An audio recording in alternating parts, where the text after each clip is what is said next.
So Governor Kim Reynolds is now at the podium. Again, another update on the COVID-19 pandemic. Let's listen in. 113,000 Iowans were tested, and the state reported more than 16,600 new cases with a statewide average positivity rate of 14.7%. And while these numbers are not where we need them to be, they are lower than they were the week prior, when nearly 28,000 new cases and a positivity rate of more than 24% was reported. Currently, younger adults age 18 to 29 account for most of the new positive cases, 20% overall, but cases do remain fairly evenly spread amongst most age groups. Over the last few days, we've also seen a decrease in the overall number of Iowans hospitalized due to COVID-19, with the exception of yesterday with a slight increase, where a slight increase was reported. 1 week ago, on November 17th, we reached our peak of hospitalizations at 1,527, and in the 5 days that followed, we saw day-to-day decreases of as many as 76 patients in 1 day. And again, while these are positive signs, it's too early to know if they're indicators of a trend. Several national models are now forecasting the number of new cases and hospitalizations predicted in the United States and by state over the next 4 weeks. Most do predict an increase, but of varying degrees. The models make various assumptions about the levels of mitigation and other interventions which may not reflect recent changes in behavior. I want to reassure Iowans that no matter what's reported, in Iowa we are monitoring the situation every day in real time. We're studying the data, we're talking with the leaders of our health systems and our hospitals, we're reaching out to long-term care facilities, and we're discussing additional steps that may need to be taken to keep our most vulnerable safe. And I'm asking you to have that same focus. Concentrate on what you can do now and over the next 4 weeks to stop the spread, and we know that each of us can make a difference in slowing the spread of COVID-19. The increase in positive cases over the last several weeks has also resulted in increased usage of PPE among hospitals, long-term care facilities, and other healthcare providers. But thanks to months of procurement and ongoing inventory monitoring and management, Iowa's PPE stockpile is strong. Here to provide an update is Jake Nicholson, a Response Division Administrator at Homeland Security Emergency and Management. Jake? Thank you, Governor Reynolds. As the Governor mentioned, I'm here to brief you on measures the state has taken to ensure continued access to much-needed personal protective equipment, or PPE, to protect those working on the front lines of this pandemic. This fall, our resource management team at the state EOC analyzed trends in our statewide usage rates and monitored shortages in the supply chain. As a result of our efforts to build the state stockpile over the past 9 months, we believe we're well positioned to meet the need for months to come. Over the last 3 weeks, with the increase in positive cases, we've seen a significant increase in usage rates for PPE, specifically for items such as gloves and disposable gowns. Even taking into account these increased usage rates, we have over 16 months supply of gloves and over 18 months supply of disposable gowns remaining in our stockpile. Additionally, we have executed contracts with suppliers for these high demand items, with resupply shipments scheduled to be delivered to our warehouse every month for the next 7 months. Building and maintaining a large stockpile of supplies alone cannot meet the need of Iowans and our frontline pandemic responders, however. Since March, the state EOC has worked tirelessly to distribute PPE and supplies. We could not have done this without the dedication and commitment of many state and local partners.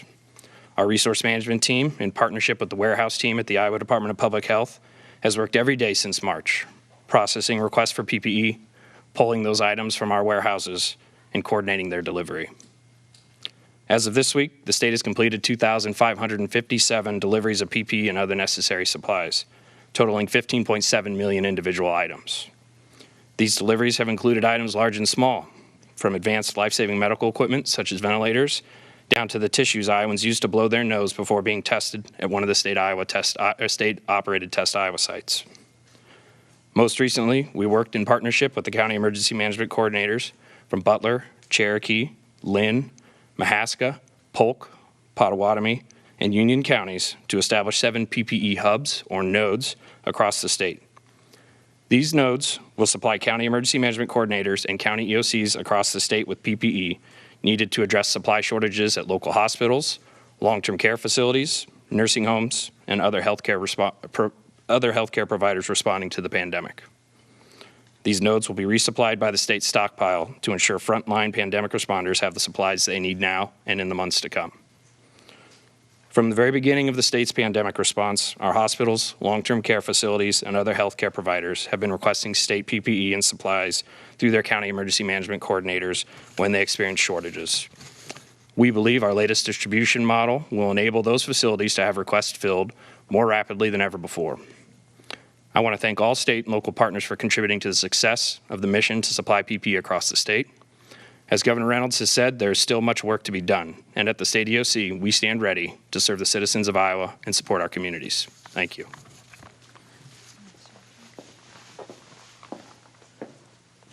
Thank you, Jake. And I also want to recognize Homeland Security, County Emergency Manager coordinators, and everyone at the state and local level who have worked together to ensure our state stockpile remains strong and that critical supplies get to where they're needed quickly and efficiently. The availability of a COVID-19 vaccine will be a significant step forward for our nation and our state.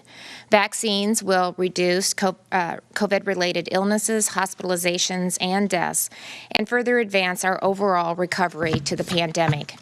Last week, Pfizer applied for an emergency use authorization of its COVID-19 vaccine from the FDA. Moderna is expected to do the same in the coming days. And just yesterday, it was announced that a third vaccine from AstraZeneca is just as effective as the others. If approved for emergency use, vaccines will be fast-tracked for distribution nationwide, which could mean vaccinations begin just weeks from now. Yesterday, we heard from the Trump administration about plans to get vaccines to state as soon as they are approved. They anticipate 22.5 million doses of the Pfizer vaccine and 15 million doses of the Moderna vaccine will be distributed immediately and allocated by state population. Whenever the decisions regarding approval are made and distribution begins, Iowa is ready. The Iowa Department of Public Health has developed a vaccination strategy in coordination with a wide range of public and private sector partners, including public health, emergency management agencies, healthcare organizations, industry groups that include critical infrastructure sectors, policymakers, and community vaccination providers. Iowa's vaccination strategy addresses allocation, distribution, transportation, dispensing, and administration of state-allocated COVID-19 vaccines. The strategy is based on the availability of the vaccines and the distribution occurring through existing infrastructure. At first, there will be limited supply of the COVID-19 vaccine, so our immediate vaccination efforts will focus on those critical to the response, including those who provide direct care and maintain critical infrastructure, and those of highest risk for developing serious illness from the virus. Prioritization of populations while the vaccine supply is limited is being considered by the Advisory Council on Immunization Practices and the National Academy of Medicine. In addition to their recommendations, the Iowa Department of Public Health and Dr. Badati will also consider CDC guidelines and work with various stakeholders to implement a targeted approach for COVID-19 vaccination. Some details of the plan, of course, will be contingent upon additional information that won't be available until the FDA approves emergency authorization for vaccines. So those details include things like the number of doses that will be initially allocated to our state, which will guide prioritization of populations and the immunization requirements of the specific vaccine. Once those details are known, the Iowa Department of Public Health will finalize the strategy and prepare to begin distribution of the vaccine. As we move towards Thanksgiving, the impending vaccine brings with it the hope that life will return to normal soon. However, it will take some time for the vaccine to become widely available. And in the meantime, we must be patient and continue to do everything that we can to prevent getting and spreading the virus. And that's especially important this week as we prepare to celebrate Thanksgiving and the official start of the holiday season. As we saw during the summer months, holidays can result in a spike of virus activity and new cases, something that we cannot risk at this time, and I still believe that together we can keep the numbers trending in the right direction. So consider the amount of planning that typically goes into the holidays, from preparing our family's favorite meals to purchasing special gifts for those we love. This year, I ask that you put that same time and effort into keeping your family healthy this holiday season, which may mean having to adjust your traditions. Holiday guidance has been issued by the CDC and by the Iowa Department of Public Health, including considerations for safe travel, meal preparation and service, and hosting guests. If you travel, consider your mode of transportation and be aware of the risk at your destination. While traveling, keep hand sanitizer, disinfecting wipes, and extra mask with you. Wear a mask and social distance when you're in public and in close proximity to others not from your household, and of course, wash your hands frequently. I think it goes without saying, don't travel if you're sick with a fever, cough, or other symptoms of COVID-19, or if you've recently tested positive for the virus, are waiting for test results, or have had close contact in the last 14 days with someone who has tested positive or has symptoms of COVID-19. Many families are also welcoming home sons and daughters who have been away at college. Make sure that they follow the travel guidance on their way home, whether they're traveling commercially or by car with other students. And most importantly, if you or any member of your household is sick, even with mild symptoms, we're asking that you please stay home. Also, if you or a member of the household was exposed again, and you're waiting test results, as Dr. Padati indicated last week, the entire household should stay away from others until the results are known. If the results are positive, the individuals should isolate from others, and all other members of the household should quarantine at home while monitoring for symptoms for 14 days. The impact of COVID-19 has been felt by all Iowans, especially those who for the first time found themselves unable to feed their families without assistance. More than $6 million of CARES Act funds have been allocated to help supply food banks across the state, improve infrastructure and distribution, and increase access for Iowans in need. While the dramatic rise in food insecurity among Iowa families this year has been heartbreaking, the outpouring of support for this important cause has been uplifting. I'm pleased to be joined today by Michelle Book, who is the president and CEO of Food Bank of Iowa, who's here to share some of the remarkable things happening across the state to combat hunger and how Iowans can help this holiday season. Michelle?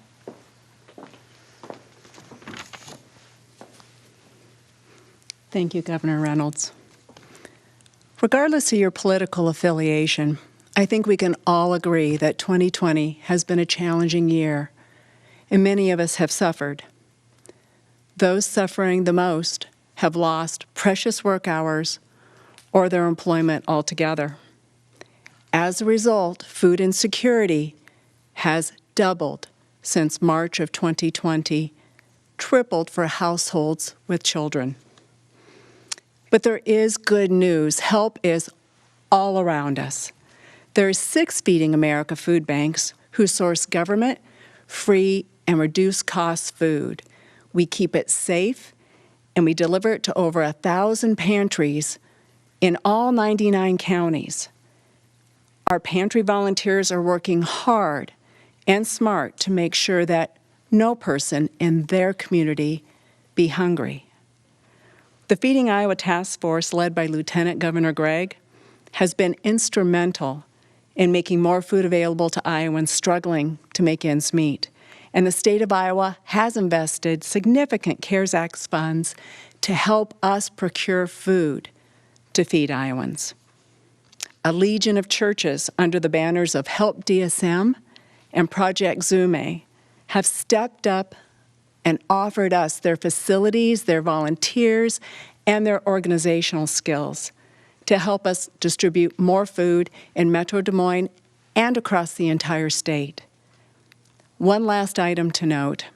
In response to school closures in Des Moines, Food Bank of Iowa has established 15 off-site DMPS school pantries located across the metro, where families can drive through as often as they want, without an appointment, no ID required, to get food for their families. Please go to our website at foodbankiowa.org to find the DMPS school pantry near you.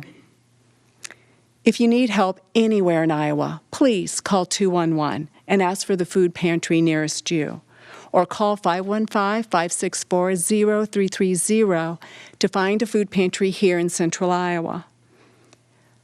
No one should be hungry at the holidays.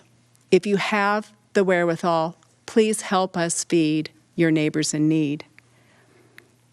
Iowans help Iowans in times of crisis. And this Thanksgiving, I know that in my gratefulness notes, I will mention I'm especially grateful to our fellow Iowans for helping, and I'm so proud to be an Iowan. Thank you.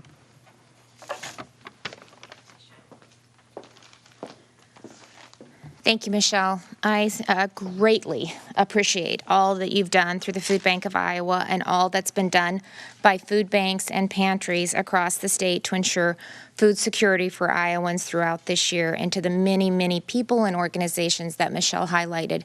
Thank you for stepping up and helping our fellow Iowans in need.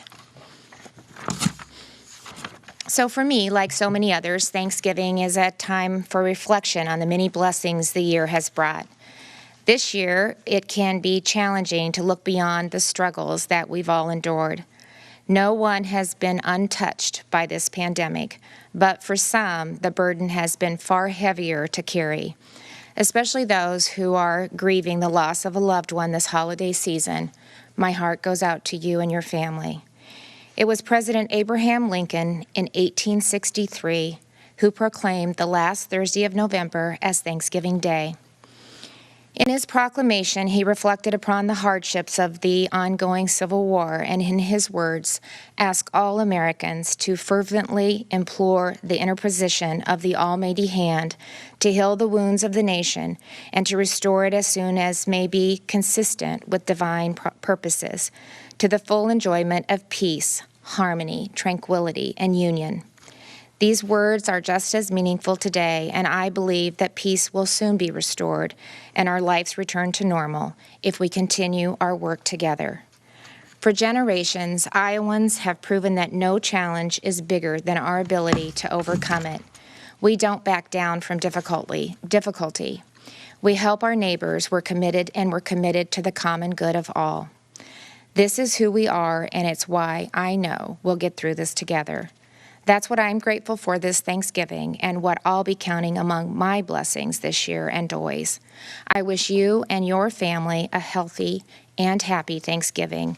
And with that, we'll open it up to questions. Governor, since your last news conference, there have been more than 50 outbreaks at long-term care facilities added to the state website, Right. and still others confirmed by local media that have not yet been added to the tally. Yep. What additional mitigation are you planning for long-term care facilities? Yep. We're continuing to look at the number of tests to make sure that all of the facilities have the capacity to test. In addition to that, we continue to work with the Department of Inspections and Appeals, the Department of Public Health, CDC, and other partners to make sure that we're practicing all infectious controls, that they're in place. They're looking at guidance for visitation, especially as we move into the holidays. And we continue to implement that throughout the state. You know, as we said earlier, the more that we're testing, you're finding more positive cases, and that while it's hard and we have more facilities moving into outbreak status, it also allows us to really identify a potential outbreak sooner rather than later, and we can start isolating and making sure that we're protecting the others that haven't tested positive. So while the numbers are increasing and the number of facilities are moving into outbreak status, it also gives us a heads up on how we can get in front of that and hopefully avoid some of the horrible outcomes that we know happen with this vulnerable population. And Kay, we're talking about it every single day and looking at additional things that we can do to help mitigate the outbreaks. But as we see community spread that we're seeing across the state of Iowa, this is happening, with the staff and with the residents. So we'll continue to monitor that. We want to make sure that they have adequate PPE. That's why I had Jake here to just reassure long-term care facilities the process and what they need to do to access the PPE. And then we want to make sure that we're using it appropriately, too. And so that's what a lot of the training from DIA is really around. Staffing is one of the biggest issues in long-term care. I'm sorry, I didn't hear your first part. The staffing is one of the biggest issues, and I know that you allocated that money to deal with staffing issues. Yep. But the state doesn't publicly report staff deaths, and some advocates have said that might give a good sense or a better sense of, what was already there are deficits in that workforce. Why doesn't the state publicly report staff deaths in nursing homes? So we're focusing on what we can do to mitigate the efforts. Like I just listed everything that we're working on. In addition to that, workforce is an issue at our hospitals, our clinics, and our long-term care facilities. So we allocated $25 million to help with some of the workforce concerns with our hospitals. Last week, I think it was last week, I announced that we allocated $14 million to help with our long-term care facilities and workforce needs. And we're exploring additional options, as many of the other states are also doing, to see if we can bring some resources into the states to start to alleviate not only some of the pressures on our healthcare facilities, but also our long-term care facilities. I believe we list that data in the aggregate, and which is, so we are giving the information. We're not distinguishing between the two. Just residents. The positives are residents and staff. I'm wondering why the state isn't publicly announcing what staff deaths are as well. Because there's a difference between, whether it's for the public health or the public good or for the public interest. And so we list the outbreak status on the website. We list the number of deaths in the aggregate, and that's what we'll continue to do. Governor, there's some nursing home leaders who say, just with how high the community spread is, it's going to be hard no matter what they do to keep it out of these facilities. Right. And I'm wondering if you think you did enough to keep community spread down to protect the most vulnerable people, and if you did enough to send the message to people that their actions, even if they don't directly know someone who works in a nursing home, that their actions are causing the spread to get to these people, and then they're killing people in these facilities. So, consistently from the beginning, the message really hasn't changed. We've said that we need to do everything we can to protect the health and well-being of Iowans, especially our most vulnerable population, and that certainly includes everybody that are all residents in a long-term care facility, and it includes, our healthcare workforce. But also, the number one priority has been to do everything we can to flatten the curve, make sure we don't overwhelm our healthcare resources so that we have hospitals and a healthcare system that not only can take care of individuals with COVID, but can take care of other individuals that need to utilize our hospitals across the state. And so the message has never changed. It's consistently been the same. I've been really, we were very aggressive at the beginning with our long-term care facilities. We actually, I would say, probably led the nation with strike teams and testing and surveillance testing, making it available for long-term care facilities. We did that before even like the Buy Next Now, and a lot of the testing supplies have been allocated from the federal government. So we've been very aggressive in trying to provide, training and information and the PPE and the testing and helping educate those, not only the staff, but, making sure that we're doing the right things to keep them separated. So we've been, I think, very aggressive in how we've handled it. It's easy to look back and see if you maybe should have done more or done less or handled a little bit differently. I've tried to be very targeted in the mitigation efforts that we put in place. I can talk about why. I I talk about it often.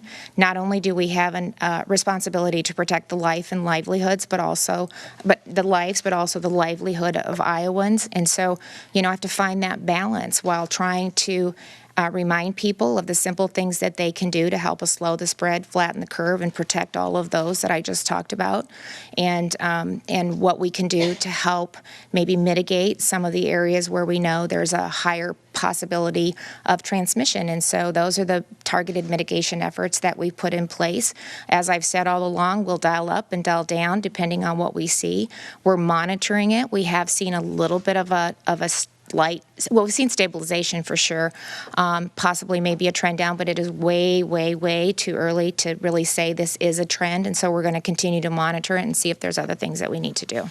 Governor, may I ask, what did you see in the metrics that you watched carefully in October that would have led you not to dial up sooner? Because you said it's flexible and you can dial up and dial down, but we didn't see anything until really early November. And I'm wondering if you saw something that didn't indicate that we had a disaster coming. Yeah, well, it's easy to second guess, but so I appreciate that, and that's the opportunity that you all have. So join me in helping remind Iowans. Did the stations and the papers remind Iowans of the simple things that they can do to help slow the spread?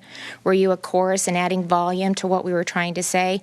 Were simple things that individuals could do to make a difference? So what we were really where we got concerned, David, is as we were monitoring closely, and still are, our hospitalizations, daily contact with not only my team, with the Department of Public Health.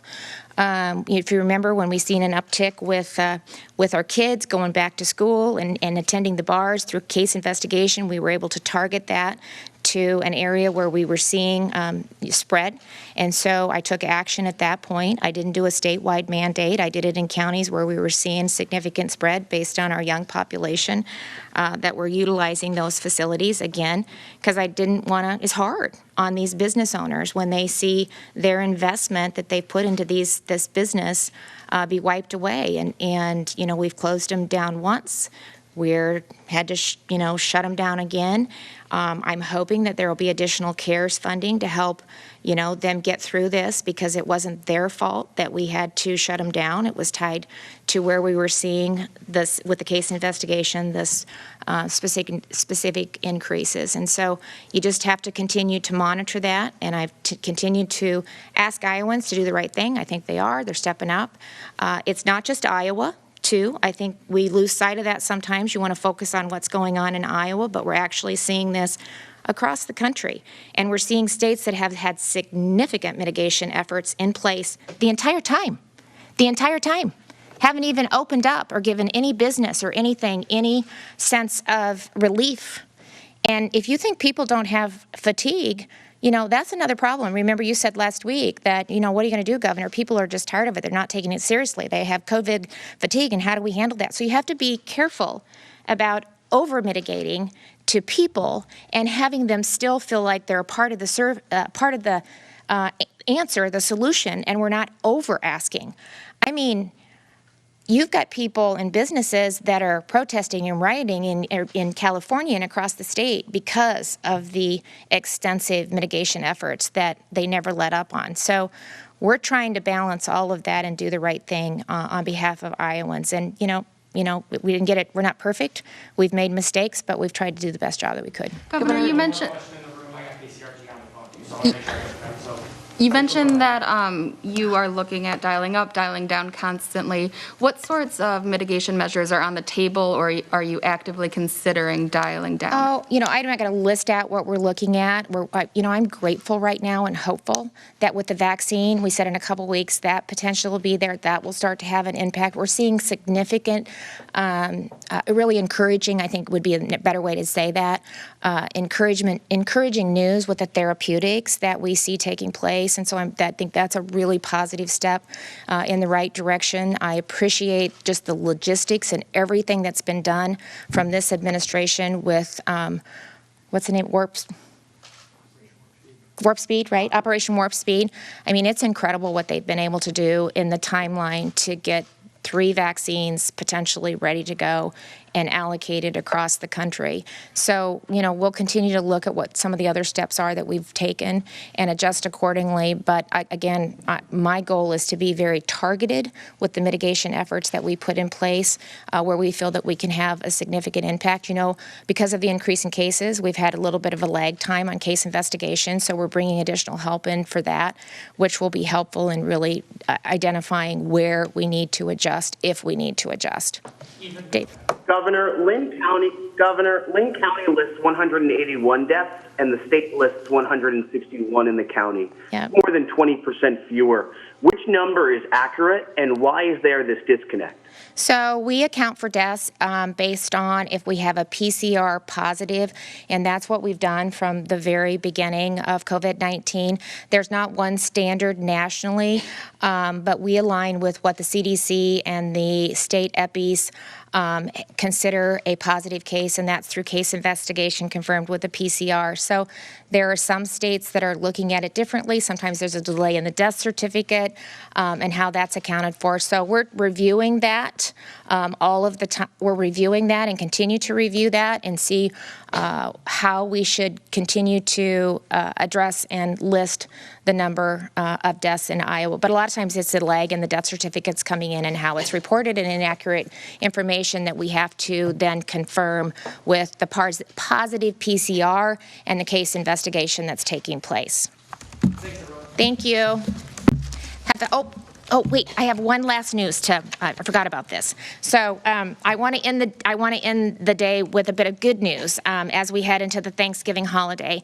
At last week's press conference, Iowans heard the story of Sue Kasperbauer, who received convalescent plasma treatment when she was hospitalized for COVID-19, and she shared the difference that it made in her recovery and encouraged those who have had the virus to consider donating plasma so that more people can be helped as she was. And let me tell you, again, Iowans stepped up. Last week, LifeServe donations across the board increased. It was the highest ever for plasma collections since they've been doing it. And statewide, there were 1,300 more doses of convalescent plasma than the week before, and they expect that to continue this week. So I just want to say a heartfelt thank you to everyone who donated and to those that are considering it. If you go to lifeservebloodcenter.org or contact your local blood center for more information, I think Sue indicated when she was telling her story that one donation can actually impact 4 Iowans that have been tested positive for COVID-19 and need that treatment. So I just wanted to say a heartfelt thanks to all Iowans for stepping up and making a difference. So I think we would challenge them to do the same thing with the food bank. And if you've tested positive for COVID-19 and you're recovered, please consider donating plasma. Thank you.